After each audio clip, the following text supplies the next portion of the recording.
Shortly after GradeAUnderA released his video attacking Tyrone Magnus, Tyrone responded with a reaction video of his own. We're gonna get to the bottom of this story right now. Boop boop ba-doop.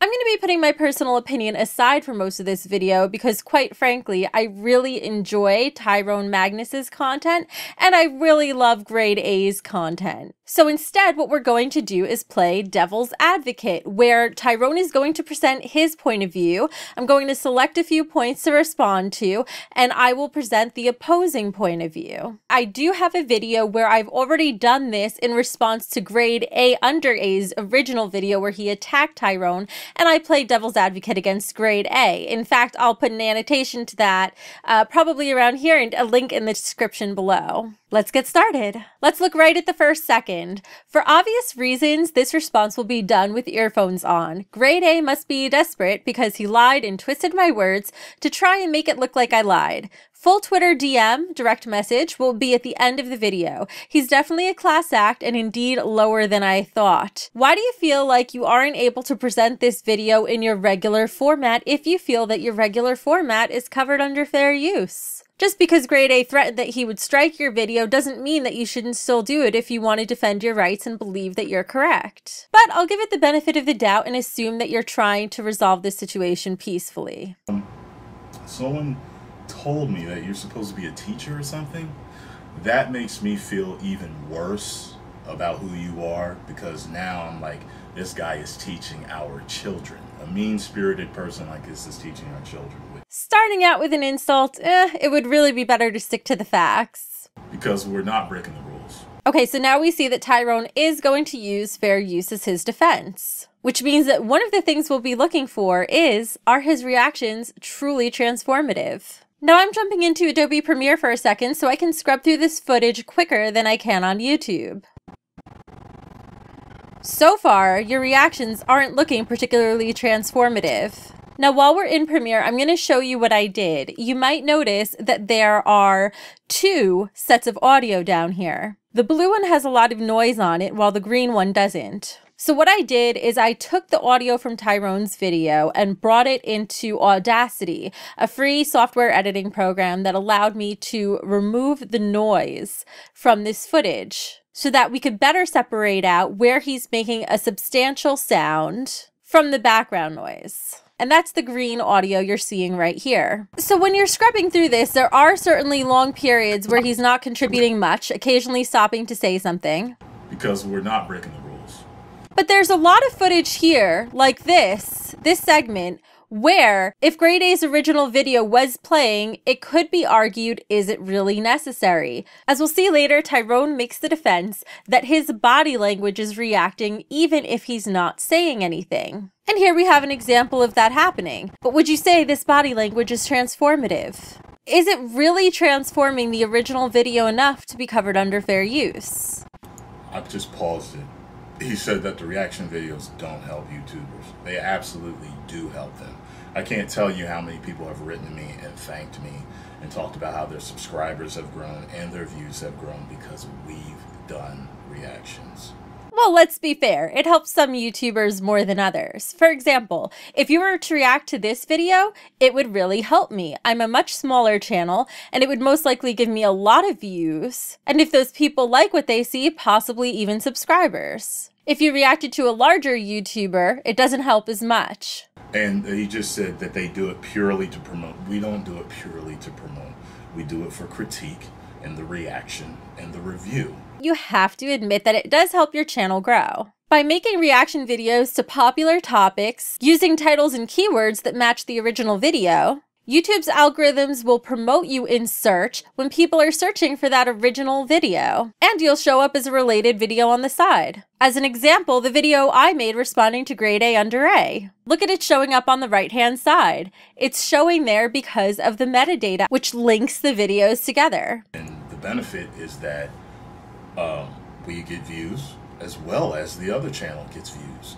And if you're saying we're stealing views, that's not true, because the other channels, their videos are watched before they come to see our reaction to it, okay? Do you have proof? One of the values that reaction channels provide is that they curate awesome content into one place. And with a subscriber base as large as yours, there's no way that there aren't some people who are seeing these videos for the first time. And in fact, I'll show you exactly how you can find out. If you go into your analytics, you can search by the exact video. So I'm going to choose one of mine. Down here, you could get an overview of where I'm getting my traffic from. And when we dive into it, you can see that it's coming from suggested videos. Now we could see what suggested videos people are actually clicking through to my content on. So for example, this video right here, copyright attorney reacts to the Fine Bros. My video is displayed on his video, so his video is driving traffic to mine. So what I just showed you is how you can find out how traffic is being driven to your videos. Now this can prove what percentage of your traffic has most likely seen the original video before seeing yours. If GradeAUnderA wants to prove a point, he could go into his analytics for his original video and search to see how much traffic came from your channel. He could get exact numbers. If you want to prove that more people are seeing the original than seeing your video first, you can look up what percentage of views on your video was driven by the original video. And chances are, if it's only a small percentage, people might be watching your video first. And in fact, that would make sense because one of the things that you just said is that you help channels by making this content, by giving them views. That means that you're helping people discover them, which means by default, the people who are discovering them haven't seen their content before. So they are seeing it for the first time on your channel. Never had one subscriber say, hurry up and react to this so I can see this trailer. Never. Hurry up and react to this so I can watch it. Never. No one's ever said that. So I guess I'm gonna be the first. Now, I never said, hey, react to Grade A so that I can see your reaction before watching his video, but I did discover GradeAUnderA through you. And after watching your video, I went and watched his original of the video, and I binge watched almost every single video on his channel. And see, he forgets. My videos weren't just reactions. They were gaming, they were unboxings, they were Magnus answers, okay? They were storytelling and other little vlogs and shit that I do that aren't just reacting. Let's do a fact check and take a look at Tyrone's channel right now. Can't tell what type of video this is just looking at it. This is a reaction of sorts.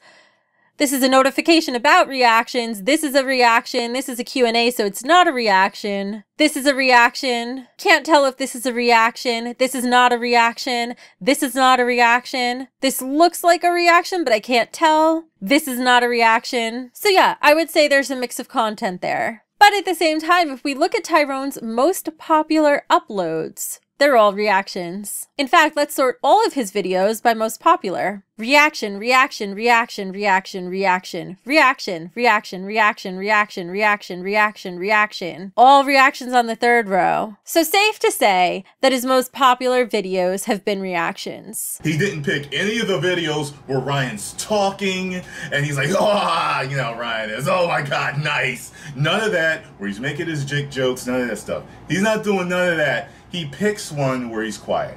I'm sure mine will be in here somewhere. So for counterbalance, I'm going to insert a clip now of a video where Tyrone isn't quiet in his reactions. Because even if I'm playing devil's advocate, I want to acknowledge when someone is making a point and give you the information to decide for yourself.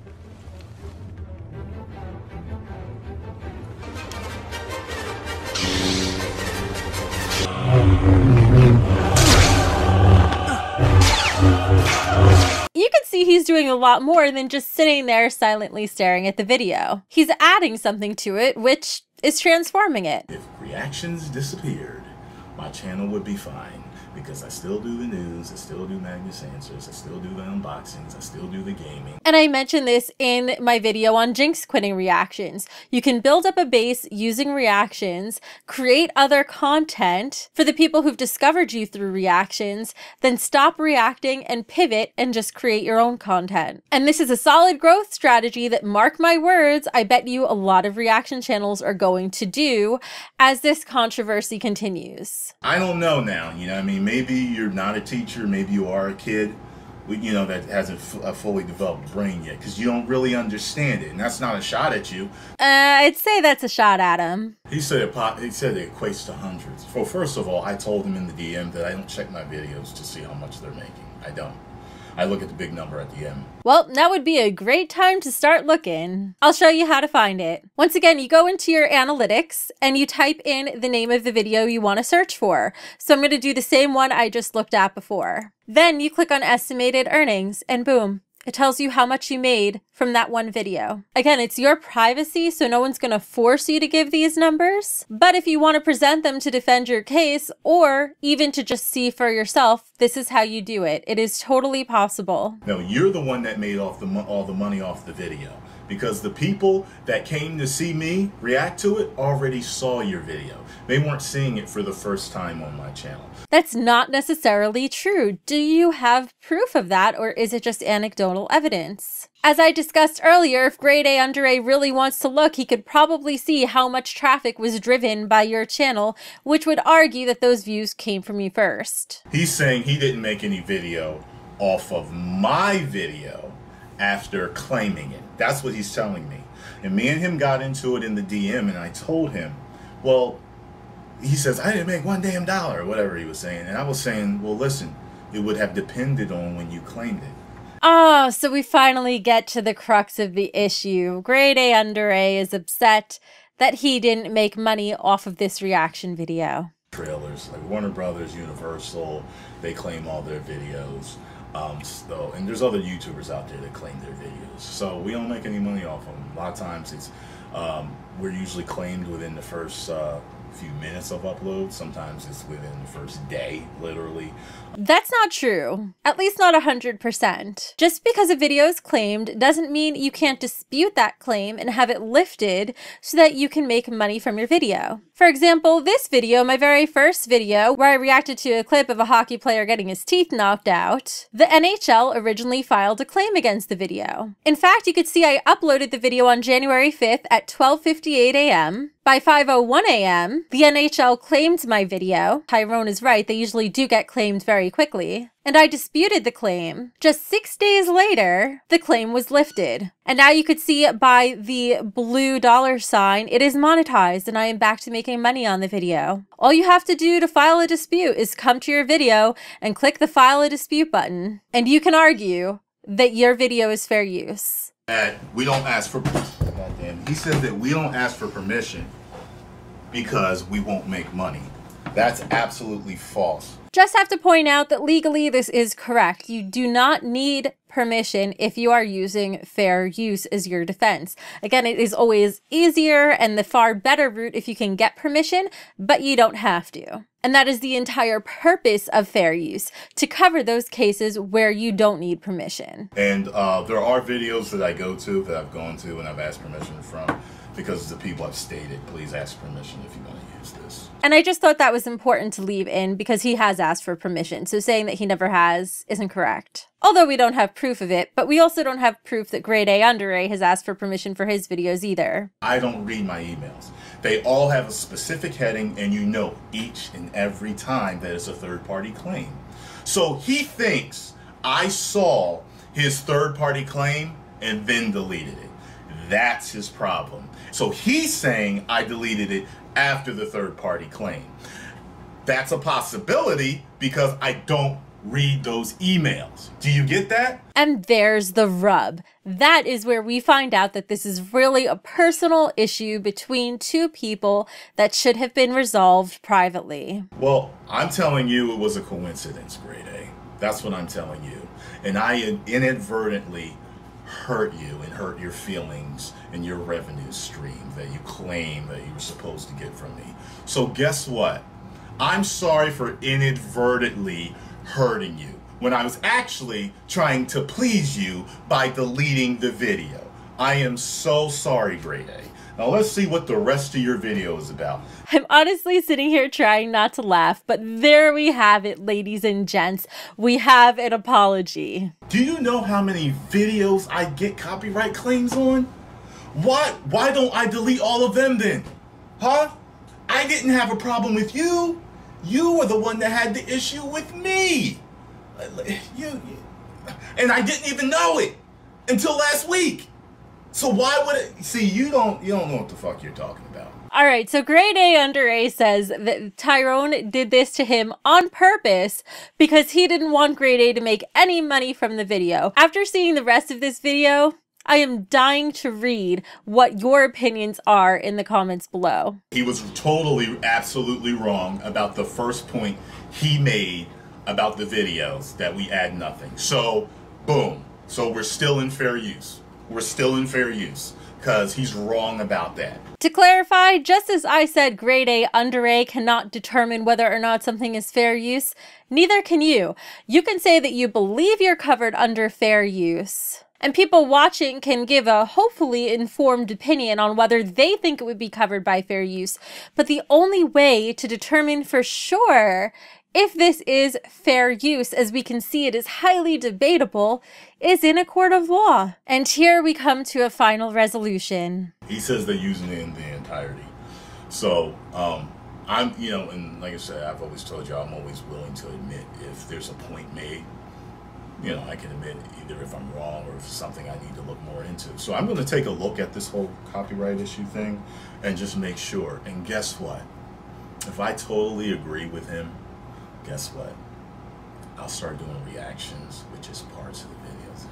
Very interesting. So it looks like GradeAUnderA, whether he was motivated by personal beef or not, got what he wanted. His videos might not be used in their entirety. Now, as I've said before, whether or not a video is used in entirety, that alone doesn't determine whether it's fair use. It's only one of the many factors that's considered because you have to evaluate a video as a whole, not just its parts. I agree with both sides on different issues. In my opinion, what should have happened in this situation is that GradeAUnderA should have spoken to Tyrone privately, addressed the situation, fixed the problem, and then when GradeAUnderA made a video on everything that's wrong with YouTube, sure, cite what happened with Tyrone as evidence, but it should have only been a footnote to the rest of the story. I know there are going to be tons of different opinions on this, and not everyone's going to agree with me, and some people might miss that I was playing a balanced version of devil's advocate. But I'm looking forward to seeing the conversation that ensues below. This is a neutral forum. I do not censor any comments. I don't delete any comments. It's a place where people from both sides of the issue can come and discuss it with each other. So I hope you participate, and if you found this video helpful, please share it. You should watch this video too right now. GradeAUnderA has decided to go after the reaction community, and in particular